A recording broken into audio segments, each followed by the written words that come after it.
Olá pessoal, tudo bem? Sejam bem-vindos à continuação aqui da nossa aula de número 01.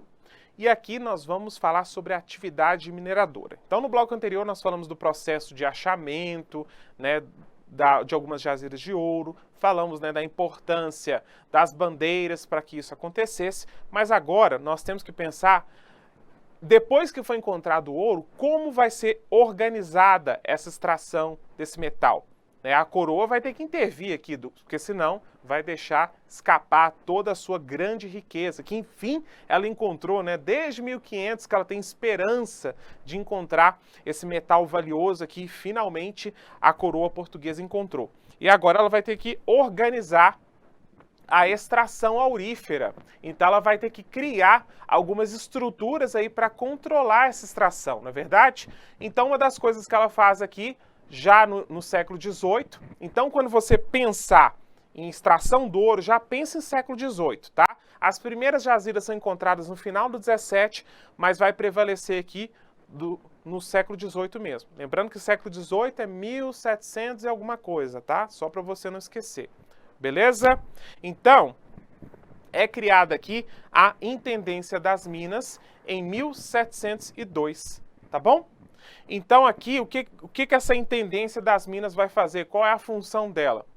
Ela vai repartir as jazidas de ouro em pequenas faixas, né, chamadas lotes, né, em lotes que vão ser denominadas de datas, na verdade. Então aqui, a função, né, uma das funções da Intendência das Minas é separar esses lotes chamados datas para organizar a extração. Geralmente se faz o seguinte: quando nós temos o descobridor de uma jazida, ele tem direito a duas datas, a 2 lotes de exploração. Já as outras vão ser sorteadas entre aqueles que se candidatarem. Mas aqui é algo importante. Aí você pensa, então eu queria estar lá para me candidatar, mas não é bem assim não. Tem preferência nesse sorteio feito pela coroa, né, pela administração, aqueles que têm mais escravos, porque aí eles dão provas de que têm mais condições de explorar aquela data. Então a gente não pode pensar, né, que a atividade mineradora vai ser aquela atividade que vai gerar lucro para todo mundo, que vai ficar todo mundo rico aqui. Não foi bem assim não. Na verdade, quem já é muito rico vai ficar mais rico ainda, até porque vai conseguir ter o monopólio aí sobre a maior parte das datas, afinal de contas, né, possui um grande número de escravos, tá bom? Então essa Intendência das Minas vai servir para repartir essas jazidas em lotes, né, as datas, vai fiscalizar a atividade mineradora, né, ter certeza se está explorando direitinho, se está comprovando, né, o que está explorando para evitar o contrabando. Casos relativos à exploração do ouro, é também ela que julga. Então, fulano foi acusado de contrabandear ouro. É a Intendência das Minas que vai julgar, tá? E tributação da exploração das jazidas também, cobrar os tributos sobre a exploração, né? Então, parte do que é explorado por aquele que tem o direito sobre uma data é cobrado imposto, né? Parte do que se explora vai diretamente para a coroa, tá bom? E aí vão ter que se organizar alguns sistemas de imposto aqui. Vários mudam ao longo do tempo, eu acho que dificilmente sua prova vai cobrar isso, tá? Inclusive essas atribuições da Intendência das Minas, com tanta propriedade, eu acho que talvez não seja cobrado não. Mas é bom ter uma noção aqui, tá bom? Então quais são exemplos de impostos que foram colocados aqui e vão se alterando, né, com o passar do tempo? Coloca um, tira, depois tenta de novo, tá? Então não precisa se preocupar em relação a qual veio primeiro, né, qual que é o mais importante. Mas tivemos, por exemplo, o quinto, né, que é muito mencionado aí geralmente, que é um tributo que é basicamente o seguinte: a quinta parte, né, de tudo que se explora em uma data, em uma jazida, deve ir para a coroa, ou seja, 20%, tá bom? Outro imposto também, e esse aqui já afetava a maior parte da população que habitava a colônia, que habitava a região mineradora, é a captação, que cobra dos mineradores um valor pelo escravo utilizado na atividade mineradora. Então, captação vem de quê? De capta, de cabeça. Então, quem tem muito escravo tem que pagar imposto sobre cada cabeça de escravo que tem. E é um imposto que, em alguns momentos aqui, ele não afeta só quem está explorando diretamente as jazidas, não. Afeta quem tem comércio, afeta quem tem hospedaria, tem as tabernas, tá bom? Então a população vai ficar bem descontente em alguns casos com a cobrança dessa captação. Beleza? Até quem está lá na cidade que não está explorando diretamente o ouro, né, mas vive de alguma maneira dessa atividade, vai prejudicar também, vai incidir sobre essa população, tá? A coroa tentou implantar um sistema também chamado finta, só comentando aqui, que forçava o pagamento de 30 arrobas de ouro anuais para a população das minas, mas isso foi implementado e suspendido em várias regiões aí, tá bom? Um ponto importante aqui também é a dificuldade de se fiscalizar esse ouro no final das contas, né? Imagine você que o ouro que prevalece aqui é o ouro em pó, não são grandes pepitas que você acha, opa, né? Coloca nas costas e vai levando, não é bem assim não. O ouro que se encontra é principalmente em pepita, então é um ouro muito mais fácil de o quê? Se contrabandear, né? Se surrupiar. Então a coroa vai ter uma grande dificuldade de fiscalizar isso. Uma das coisas que vão ser criadas aqui, a gente vai comentar depois de novo, são as casas de fundição. O que são isso? Né? É basicamente um local onde você precisa, né, levar todo o ouro que você encontra para ele ser transformado em barra. Aí quem faz isso, claro, é a própria administração. Quando ela vai barrar o ouro, digamos assim, né, transformar todo o ouro que você encontra em barra, ela já cobra o quinto ali, já cobra o imposto automaticamente. Então você já sai de lá com o seu ouro devidamente tributado, digamos assim. E aí, com isso, não se podia mais circular ouro em pó, né, justamente para poder evitar o contrabando. Isso deu um certo, né, descontentamento na região das Minas e vai gerar uma revolta armada que a gente vai chamar de Revolta de Vila Rica ou Revolta de Filipe dos Santos, que a gente vai falar daqui a pouquinho, só estou adiantando aqui de uma vez, beleza?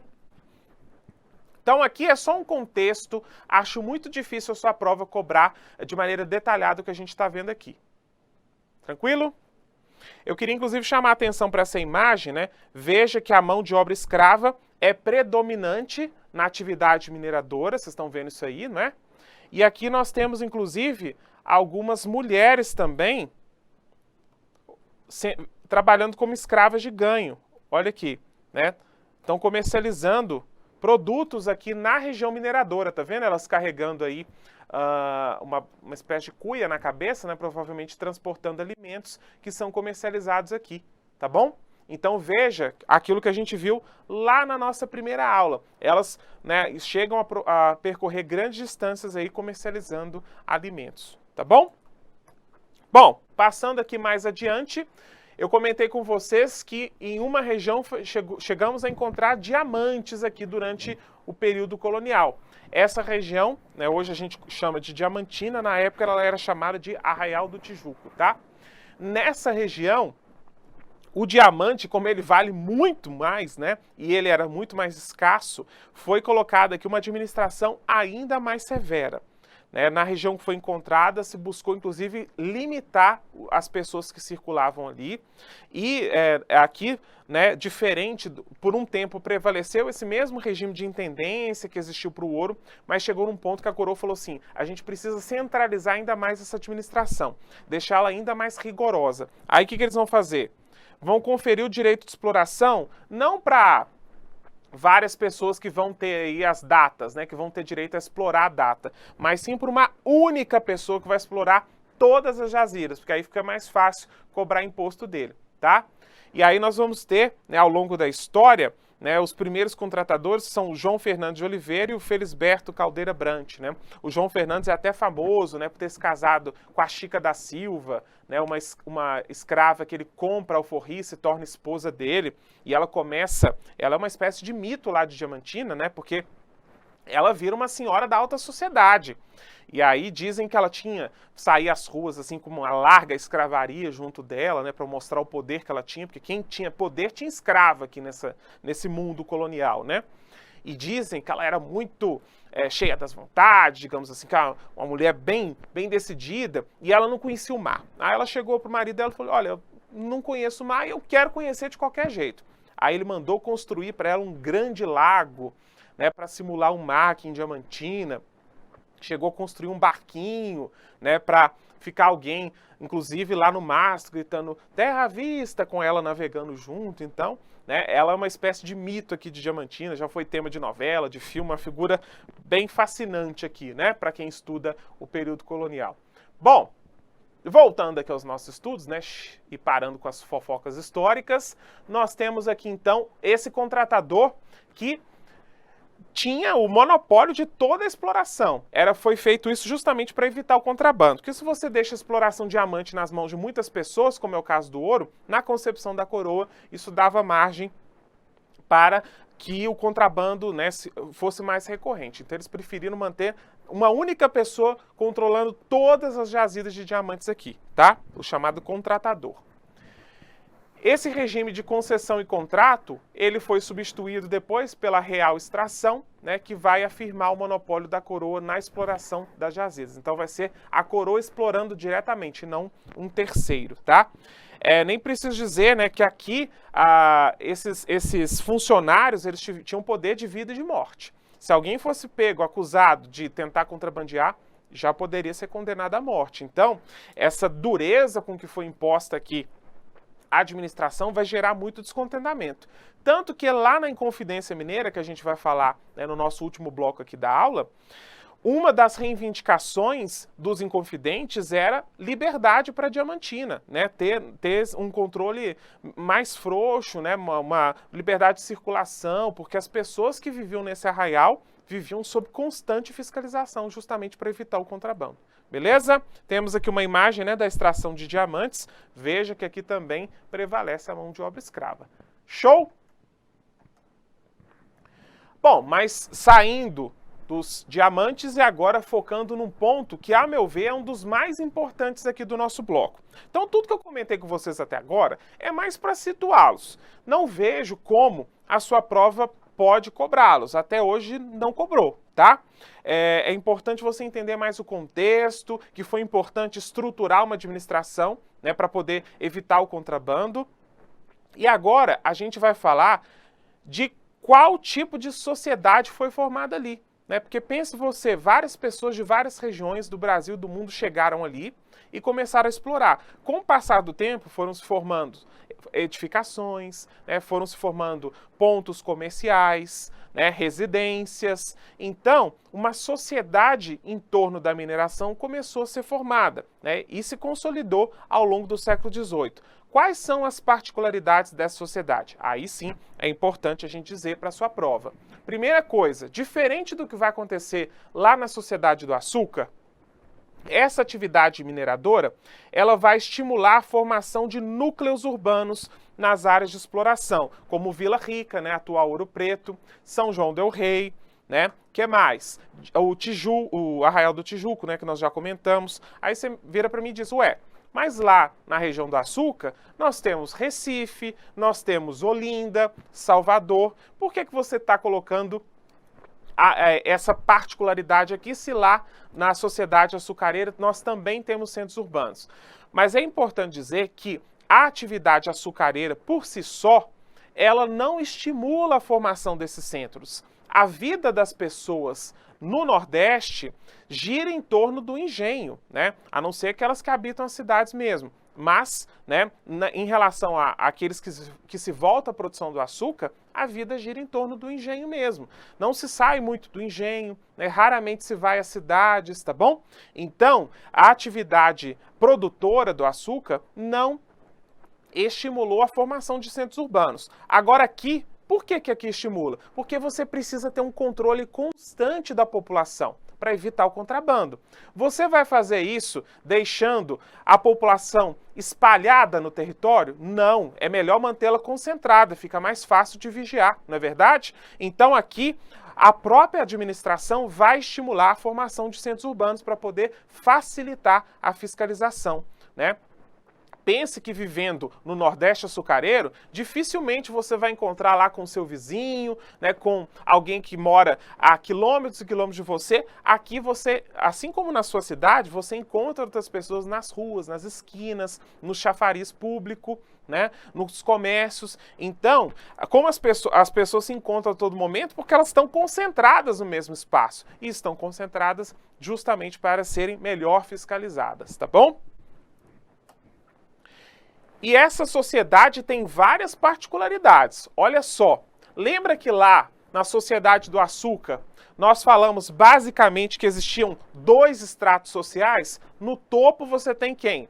os senhores de engenho, que são uma pequena camada da sociedade, né? Gente que tem muita terra e muito escravo. E a grande maioria são escravos. Homens livres e pobres temos, mas não chegam nem a formar uma camada social.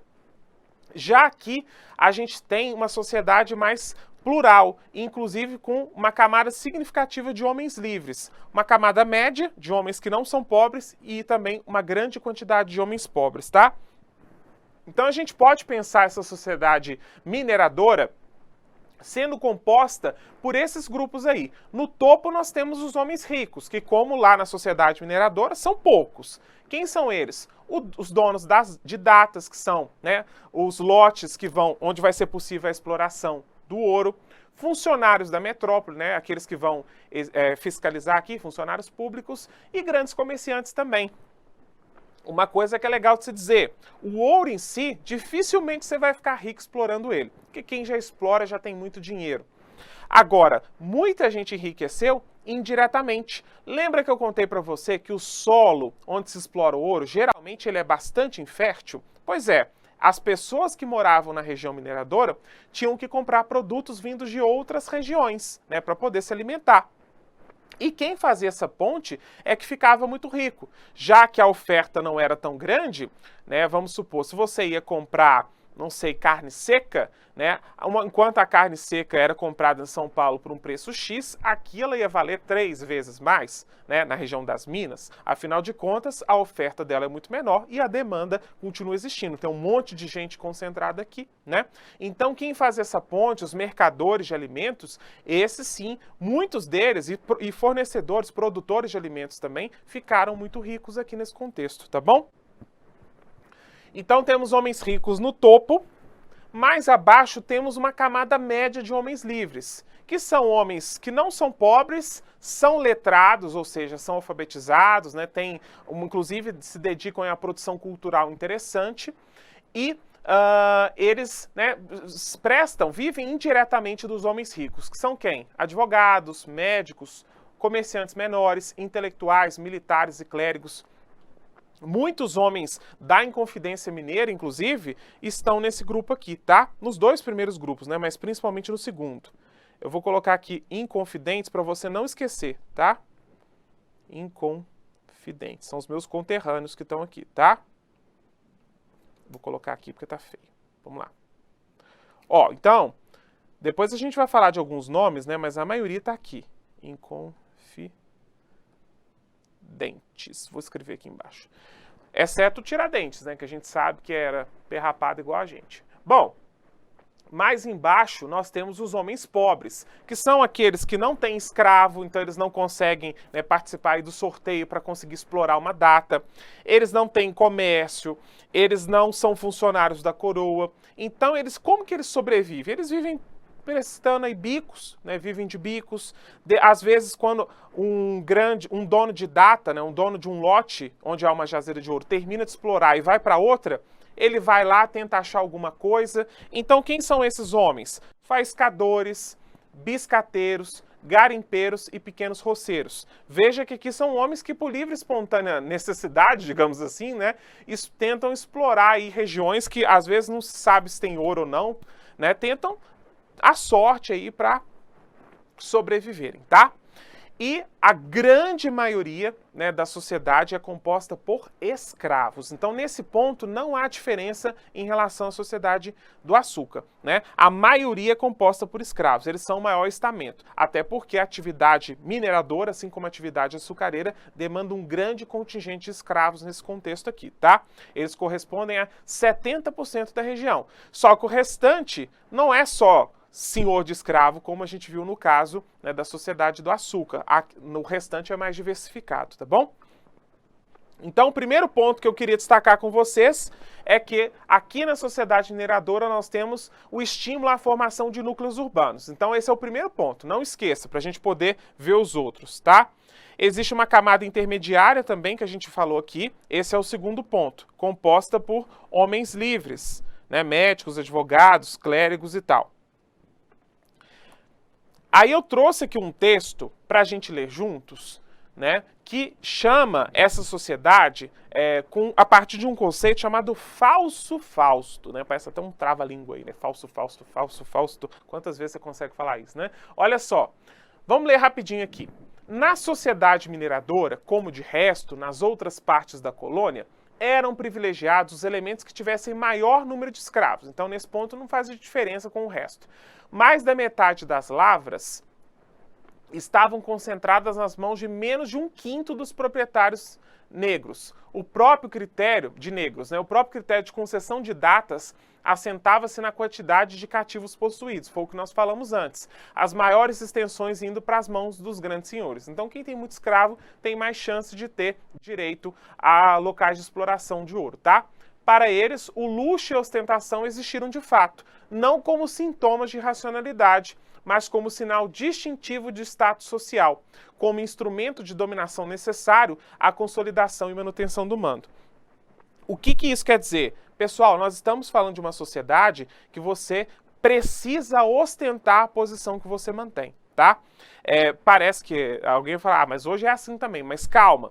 Hoje, se você fala assim, vou guardar meu dinheiro aqui para ficar muito rico, isso é totalmente aceitável. Agora, nessa sociedade, se você é um homem rico, você tem que expor os seus escravos quando sai, né, em público, sendo acompanhado por vários escravos quando sai publicamente, você tem que mostrar que você é um homem muito rico. Então, grande parte do que se obtinha aqui era utilizado para fazer procissões, né, em festas religiosas, para construir igrejas, tudo para mostrar o seu poder mesmo, tá? Conclui-se que a economia mineira apresenta baixos níveis de renda distribuídos de uma maneira menos desigual do que no caso do açúcar, ou seja, é uma sociedade muito desigual, mas um pouco menos desigual do que a sociedade do açúcar. Mas a sociedade mineira foi das mais abertas da colônia. Essa abertura teria se dado por baixo, pela falta, quase ausência do grande capital e pelo seu baixo poder de concentração. Daí o número de pequenos empreendedores, daí o mercado maior, constituído pelo avultado número de homens livres, homens esses, entretanto, de baixo poder aquisitivo e pequena dimensão econômica. Aí ela termina dizendo assim, essa historiadora, o maior número de pessoas dividia a pobreza. Então o que ela está chamando a atenção é que aqui existe um grande número de homens pobres, mais do que, por exemplo, na sociedade mineradora, sociedade açucareira, que a gente falou que nem os homens lá, livres e pobres, nem chegavam a formar uma camada específica, né? Só que aqui ela sugere que existe, e esse é o ponto que eu queria destacar com vocês, uma relativa mobilidade social. Então nós já vimos que a atividade mineradora estimulou a formação de núcleos urbanos, também estimulou a existência de uma camada intermediária de homens livres. E é importante dizer, né, em terceiro, que há uma relativa mobilidade social aqui, tá bom? Relativa, porque quem é escravo, né, tem alguma chance de deixar de ser escravo, mas é relativa, né? Quem é homem pobre tem pequeníssimas chances de deixar de ser pobre, tá? Então ela permite alguma mobilidade social. É uma sociedade muito miscigenada, né? Não, porque nós temos homens livres e escravizados se cruzando em todas as partes aí dos espaços urbanos. Tem escravo se cruzando com homem negro e livre, que se cruza com homem branco livre, né? Então eles vão se encontrando aí nesse espaço. Por isso que diz que é uma sociedade miscigenada, tá bom? É uma sociedade, também o local da colônia que concentra o maior número de libertos, ou seja, escravizados que conseguiram comprar a sua liberdade, tá bom? Ou mesmo, né, que foi dada pelos seus senhores. Então, é interessante dizer que na região das Minas, diferentemente de outras regiões, é aqui onde se concedeu o maior número de alforrias, é onde se conseguiu o maior número de compra da liberdade ou concessão de liberdade. Alguns escravos conseguiram essa liberdade exercendo o ofício de ganho, que a gente já comentou na nossa primeira aula. O que são os escravos de ganho? São aqueles que têm autorização dos seus senhores para comercializar produtos, né, principalmente alimentos, bebidas, ou prestar serviços, né, fora de casa. Né? Então, geralmente são escravos domésticos, né, por isso eles já têm a confiança dos seus senhores, porque eles convivem com eles a todo momento, e aí eles recebem a autorização do senhor para poder sair pela rua sozinhos, sem nenhuma fiscalização, comercializando alimentos, bebidas e tal.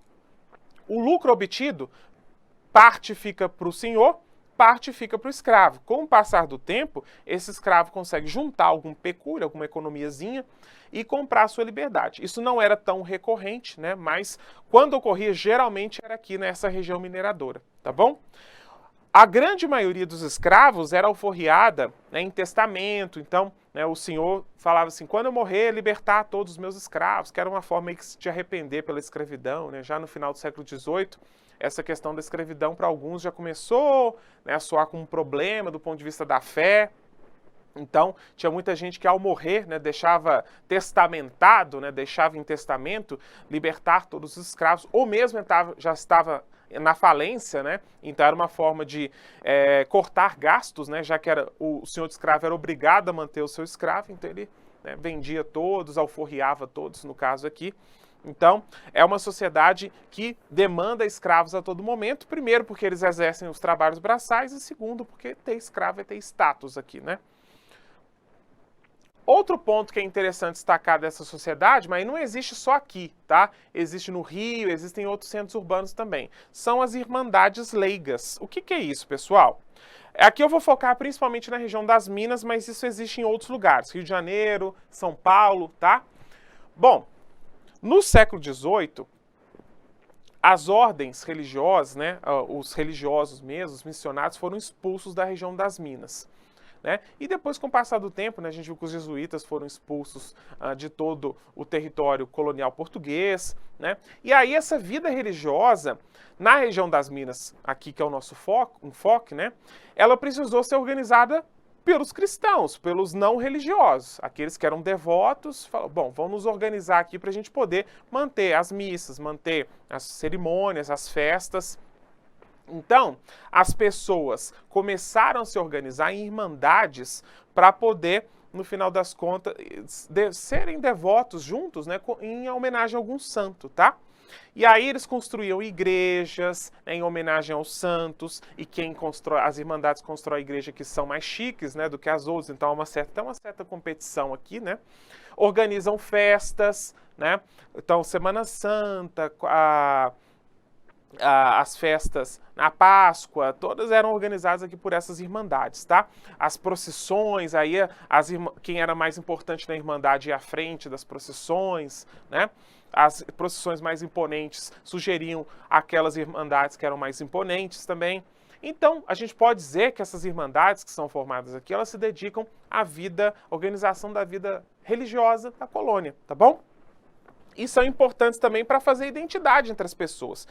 E para que serve isso, então? As pessoas se reuniam, né, e é interessante porque algumas, por exemplo, quando morria alguém da irmandade, as outras pessoas acolhiam a viúva dessa pessoa, né, sustentava aí por um tempo.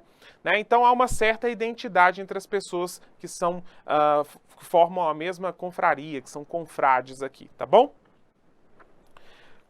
Tem inclusive irmandade que é só de escravo, tá? Que os escravos têm autorização para formar irmandade e são compostos aí também por escravos mestiços, tá? Aí você pensa, ué, mas as autoridades vão permitir que os escravos se associem? Permitem, sabe por quê? Porque é uma forma melhor de controlá-los. Imagina só, né? Eles vão fundar uma confraria, escravos e mestiços, registram o nome de todos eles, então a coroa, a administração vai ter um registro, né, dos escravos se associando, é uma forma muito melhor de controlá-los, tá bom? Bom, então há uma formação de um mercado. Outro ponto importante aqui, né, além dessas irmandades, é que, no final das contas, a gente viu que essa região demandava, né, vários produtos vindos de outro lugar. Então, com o passar do tempo, ela acabou se conectando a outras regiões. Né? Era preciso abastecer, para abastecê-la foram abertos novos caminhos, né, caminhos oficiais que se poderia passar, alguns clandestinos também para o contrabando do ouro, para o contrabando de alimentos, para não pagar imposto, mas a administração colonial tentou organizar alguns caminhos oficiais que ligavam Rio de Janeiro à região das Minas, que ligava São Paulo à região das Minas, né? Para poder abastecer essa região e para poder fazer escoar o ouro também. E aí, com isso, a região mineradora acabou se interligando com várias regiões. Vinha gado de uma região, vinham produtos agrícolas de outras, né, vinham produtos vindos da Europa, dos portos de São Paulo, do Rio de Janeiro. Então se formou aqui o que a gente pode chamar de mercado interno articulado. A extração do ouro, a atividade mineradora, estimulou uma certa articulação econômica da colônia, ajudou a interligar regiões que até então não tinham muita comunicação umas com as outras, não tinham trocas comerciais, tá bom? Então a atividade mineradora ligou o sul, né, que já criava gado aqui nesse contexto, com ela própria, né, ligou São Paulo com ela própria, ligou Rio de Janeiro com ela própria, ligou Bahia com ela própria, então começou a formar aqui um mercado interno articulado, tá bom? Isso é muito importante, isso pode cair na sua prova. Deu para entender? Tranquilo? Então vinha alimento de uma região, gado de outra, né, mula de outra, foi se articulando aqui, formando várias ligações comerciais, tá? Com o passar do tempo também, o Pombal decidiu, para poder aumentar ainda mais a fiscalização sobre essa região, transferir a capital de Salvador, que está um pouco distante, né, da região mineradora, para o Rio de Janeiro, que está mais pertinho, em 1763. Ora, se boa parte do ouro escoa pelo litoral, eles pensaram, vamos colocar a capital aqui, né, no local onde o ouro deve ser escoado, para poder fiscalizar ainda mais, né, essa extração, tá bom?